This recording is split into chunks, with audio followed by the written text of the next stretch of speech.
अब देखिए यूपी तक लाइव 24/7। हमने 1993 में सपा बसपा गठबंधन के दौरान सब प्रचलित नारे का केवल हवाला दिया था और किसी नारे का कभी भी हवाला देना न कोई अपराध है और न इस पर कोई अपराध बनता है। क्या नारा था?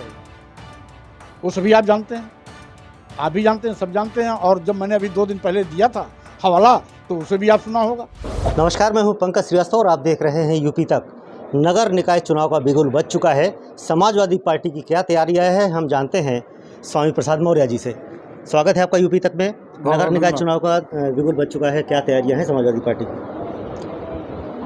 पहली बात तो उत्तर भारत में, यूँ कहिए उत्तर प्रदेश में समाजवादी पार्टी सबसे बड़ी विपक्षी पार्टी है और जिस तरीके से भारतीय जनता पार्टी की सरकार प्रदेश की हो या केंद्र की, सभी मुद्दों पर पूरी तरीके से असफल हुई है। आज सबका साथ, सबका विकास, सबका विश्वास का नारा देने वाली भाजपा सरकार सभी के विश्वास को चकनाचूर किया है। आज नौजवान बेरोजगारी का दंश झेल रहा है। बड़े पैमाने पर आज नौजवान परेशान है। सरकारी नौकरियां खत्म होती जा रही हैं। सरकारी विभाग जहां नौजवानों को सरकारी नौकरी मिलने की उम्मीद रहती थी, वो बेचे जा रहे हैं। आज देश के सारे बंदरगाह, एयरपोर्ट, एयर इंडिया, सारे रेलवे स्टेशन, कई दर्जन ट्रेनें, LIC जैसी संस्था अपने चहेते उद्योगपति अदानी और अंबानी के हाथ में बेच दिया। इन उद्योगपतियों पर पूरी बैंक भी मेहरबान है। ऐसा लगता है भाजपा सरकार ईस्ट इंडिया कंपनी बन गई है। जिस तरीके से ईस्ट इंडिया कंपनी पूरे देश को लूटकर सारा पैसा इंग्लैंड भेजा करती थी, वैसे ही भाजपा पूरे देश को लूटकर अदानी की तिजोरी भरने में लगी हुई है। वहीं पर आज महंगाई चरम पर है। पढ़ने वाला नौजवान भी मोटरसाइकिल चलाता है। वो पेट्रोल जो भाजपा सरकार आने के पहले 65-64 रुपए लीटर मिलता था, 100 के पार पहुंच गया। जो डीजल भाजपा सरकार के पहले 54-55 रुपया लीटर मिलता था, 100 के पास पहुंच गया। जो गैस सिलेंडर खाना बनाने वाला कभी 350 मिलता था, आज 1200 रुपये में पहुंच गया। आखिर हर नौजवान, चाहे पढ़ने वाला विद्यार्थी हो, काम करने वाला हो, मोटरसाइकिल का प्रयोग करता है। पेट्रोल महंगा मिलता है, सरकारी नौकरी मिल नहीं रही है, महंगाई अलग से आसमान पर है। वो नौजवान डबल मार झेल रहा है। डीजल का प्रयोग किसान ट्यूबवेल के लिए चलाता है, ट्रैक्टर के लिए चलाता है। किसान को महंगाई की मार झेलनी पड़ रही है। उसको खाद, बीज, उर्वरक, पेस्टिसाइड अलग से महंगे दाम पर लेना पड़ता है। जब उसकी उपज तैयार होती है तो सारे क्रय केंद्र नदारद हो जाते हैं। क्रय केंद्रों पर उपज की खरीद न होकर के बिचौलियों के माध्यम से खरीद होती है। वहीं पर अभी GST का, जिस तरीके से GST जांच के नाम पर बड़े पैमाने पर छोटे और मध्यम वर्ग के व्यापारियों का शोषण हुआ है, धन दोहन हुआ है, किसी छिपा नहीं है। तो स्वाभाविक रूप से आज पूरे प्रदेश और देश में अराजकता का माहौल है। आज केवल भाजपा हिंदू मुसलमानों को आपस में बांट करके, सांप्रदायिक सद्भाव तोड़ करके अपनी राजनीति की कुर्सी पक्की करना चाहती है। इसके पास देश के विकास के कोई मुद्दे नहीं है, नौजवानों के रोजगार के कोई मुद्दे, रोजगार देने का कोई मुद्दा नहीं है, महंगाई पर रोक लगाने का मुद्दा नहीं है, GST के दुरुपयोग को रोकने का कोई चाहत नहीं है। आज छुट्टा जानवरों पर प्रतिबंध लगाने की कोई इसकी प्लानिंग नहीं है। यहाँ तक कि सरकारी विभाग बेचे जा रहे हैं, उसको इसे रोक देना चाहिए, लेकिन ऐसा नहीं। वो जानती है कि हम हिंदू मुस्लिम उन्माद पैदा करके चुनाव जीतेंगे। तो स्वाभाविक रूप से आज देश और प्रदेश की जनता समझ रही है, इनको हर मोर्चे पर समाजवादी पार्टी टक्कर देगी। 2024 में इसके सब मुद्दे बने हैं। भाजपा तो हमेशा सांप्रदायिक तनाव को पैदा करके चुनाव जीतना चाहती है, देश को बांटने की ओर ले जा। ये हिंदू मुस्लिम का मुद्दा क्या है? हिंदू मुस्लिम का मुद्दा देश को बंटवारे की बीज बो रही है। हमारा देश कभी इराक और ईरान की सीमा तक जाता था, हमारे देश में कभी अफगानिस्तान भी था, नेपाल भी था और साथ ही साथ भूटान भी था। आज उसकी सीमाएं सिकुड़ती जा रही हैं और फिर से हिंदू मुसलमान का बीज बो करके फिर से देश को बंटवारे की ओर ले जा रहे हैं, जबकि हमारे देश की संस्कृति रही है हिंदू मुस्लिम सिख ईसाई सब हैं आपस में भाई भाई, हम भाईचारे के साथ रहते थे, हम सभी एक दूसरे के त्योहारों में सम्मिलित होते थे। ये नफरत का बीज भाजपा बो रही है और नफरत का बीज बो करके भाजपा अपनी जीत की फसल काटना चाहती है, जनता इसको होने नहीं देगी। अभी कौशाम्बी में अमित शाह ने दलित सम्मेलन किया था, क्या मानते हैं कि दलितों को अपनी ओर आकर्षित करने के लिए ये सम्मेलन किया गया? देखिए, दलित सम्मेलन के पहले भाजपा को जवाब देना चाहिए कि आज अनुसूचित जाति का आरक्षण खत्म क्यों किया, आदिवासियों का आरक्षण खत्म क्यों किया, पिछड़ों का आरक्षण खत्म क्यों किया। जो बाबा साहब डॉक्टर अम्बेडकर ने भारतीय संविधान के माध्यम से इस देश के अनुसूचित जाति, अनुसूचित जनजाति और पिछड़ों को आरक्षण का अधिकार दिया था, भाजपा ने उसको खत्म करने का पाप किया है। इसलिए भारतीय जनता पार्टी को दलितों और पिछड़ों के वोट की उम्मीद नहीं करनी चाहिए। अभी आपने एक नारा दिया था जिसमें हवा में उड़ गए राम, क्या था वो? हमने 1993 में सपा बसपा गठबंधन के दौरान सब प्रचलित नारे का केवल हवाला दिया था और किसी नारे का कभी भी हवाला देना न कोई अपराध है और न इस पर कोई अपराध बनता है। क्या नारा था वो? वो सभी आप जानते हैं, आप भी जानते हैं, सब जानते हैं। और जब मैंने अभी 2 दिन पहले दिया था हवाला तो उसे भी आप सुना होगा, इसलिए मैं बार बार उसकी पुनरावृत्ति नहीं करना चाहता। लेकिन अगर आप नारे की बात करते हैं तो अभी 3 दिन पहले आगरा में एक प्रवचन में चित्रकूट के एक नामी गिरामी धर्माचार्य, नाम उनका है राम भद्राचार्य, पद्म विभूषण से भी सम्मानित है, बड़े बड़े नेता उनके यहाँ आशीर्वाद भी लेने जाते हैं। उन्होंने दलितों और पिछड़ों के नेता के प्रति कितनी घिनौनी हरकत की है और व्यास की गद्दी से नारा दिया, मरे मुलायम कांती राम प्रेम से बोलो जय श्री राम। ये नारा अच्छा है। हमने 93 का नारा का हवाला दिया, स्वामी प्रसाद मौर्य पर FIR हो गई और 3 दिन पहले पहली बार ऐसा घृणित बयान दिया कि मरे मुलायम कांसी राम प्रेम से बोलो जय श्री राम। उन पर FIR नहीं हुई, क्यों? क्योंकि भाजपा की सरकार है, भाजपा उन पर मेहरबान है। स्वामी प्रसाद मौर्य समाजवादी पार्टी नेता हैं, समाजवादी पार्टी के नेता हैं, इसलिए उन पर FIR हो रही है। समाजवादी पार्टी के नेता स्वामी प्रसाद मौर्य दलितों के आरक्षण की बात करते हैं, आदिवासियों के आरक्षण की बात करते हैं, पिछड़ों के आरक्षण की बात करते हैं, इसलिए उनके खिलाफ FIR हो रही है। अनुसूचित जाति और पिछड़ों के हक की बात करना अगर पाप है तो मैं पाप करता रहूंगा। कितनी FIR कराते हैं मैं देखूंगा, FIR कराएं, मुझे न्यायपालिका जाना, मैं न्यायपालिका में सम्मान करता हूं, न्यायपालिका से इन सारे मामले को निपटूंगा। रामचरितमानस पर भी आपने बयान दिया था, उसका काफ़ी विरोध भी हुआ था, तो क्या धार्मिक भावनाएं नहीं भड़की थी वो? क्या जात सूचक शब्दों का प्रयोग करके नीच कहना, अधम कहना धार्मिक भावना है? जे बड़ाधम तेली कुम्हारा सुपच किरात कोल कलवारा। तेली, कुम्हार, सुपच, किरात, कोल, कलवार, ये सभी जातियां शेड्यूल ट्राइब्स, SC, ST और BC की हैं।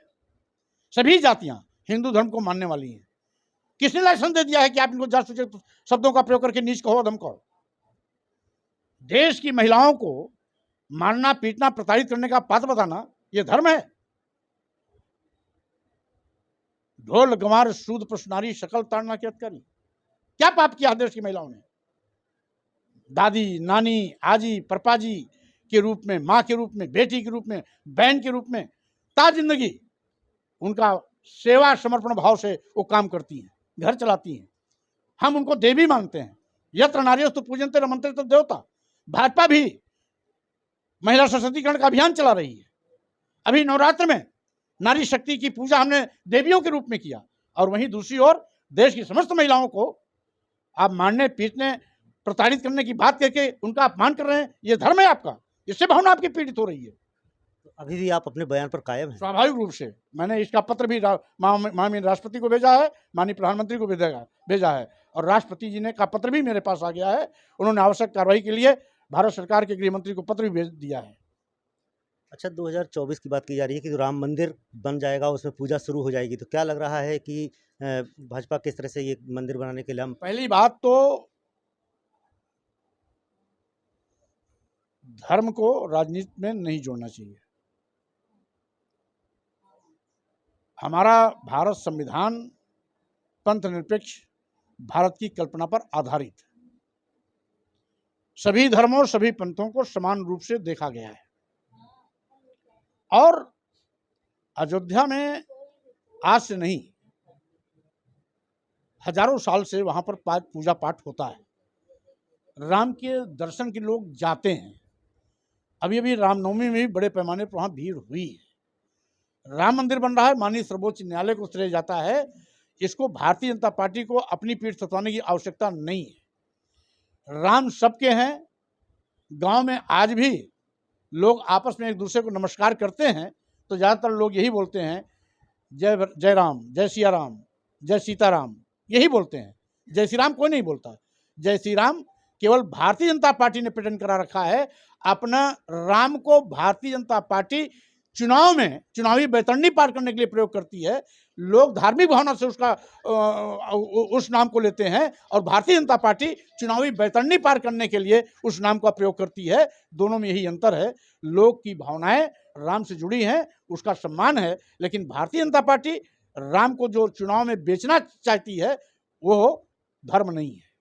2024 का चुनाव किस मुद्दे पर होगा? क्या भगवान राम के नाम पर होगा या जाति के नाम पर होगा? देखिए, आज 2024 लोकसभा का चुनाव अनुसूचित जात का आरक्षण, अनुसूचित जनजाति का आरक्षण, पिछड़ों का आरक्षण बचाने के लिए लड़ा जाएगा।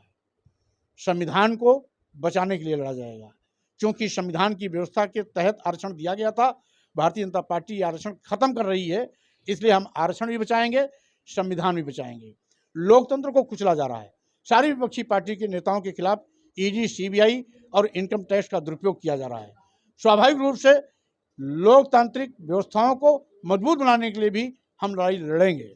इसी के साथ ही साथ आज पूरे देश में बड़े पैमाने पर बेरोजगारी है। नौजवान बेरोजगारी का दंड झेल रहा है। हम नौजवानों को रोजगार दिलाने का रास्ता प्रशस्त कराएंगे। महंगाई से देश को निजात दिलाने की कोशिश करेंगे। जीएसटी का दुरुपयोग हो रहा है, इस पर भी अंकुश लगाने का प्रयास हो रहा है। आज छुट्टा जानवरों का आतंक किसानों पर कहर बन के टूट रहा है। हम किसानों को इस छुट्टा जानवरों के आतंक से बचाने की पूरी कोशिश करेंगे। इन्हीं मुद्दों के साथ हम चुनावी मैदान में जाएंगे और साथ ही साथ भारतीय जनता पार्टी ने जिस तरीके से आज हिंदू मुस्लिम सौहार्द को बिगाड़ करके नफरत का बीज बोकर अपने राजनीतिक चुनाव की बैतरणी के रूप में प्रयोग करने की कोशिश कर रही है, हम उसको भी नहीं होने देंगे। हमारी कोशिश होगी कि हमारे देश का कल्चर रहा है, हिंदू मुस्लिम सिख ईसाई सब आपस में भाई भाई। इसी भारत भूमि से एक संदेश गया था वसुधैव कुटुंबकम का। इसी भारत भूमि से भगवान बुद्ध ने कभी संदेश दिया था मानो मानो एक समान का। तो हम इंसानियत के रास्ते पर चल करके जो भाजपा नफरत का बीज बो रही है उसका भी जवाब देने का काम करना। मैं पूछ रहा हूँ, ये भारतीय जनता पार्टी भगवान के राम पर फिर चुनाव लड़ेगी क्या? भारतीय जनता पार्टी के पास आज कोई जनता से जुड़ी समस्याएं और उनके निदान के लिए मुद्दे नहीं है। इसीलिए वो शॉर्टकट कोशिश करेगी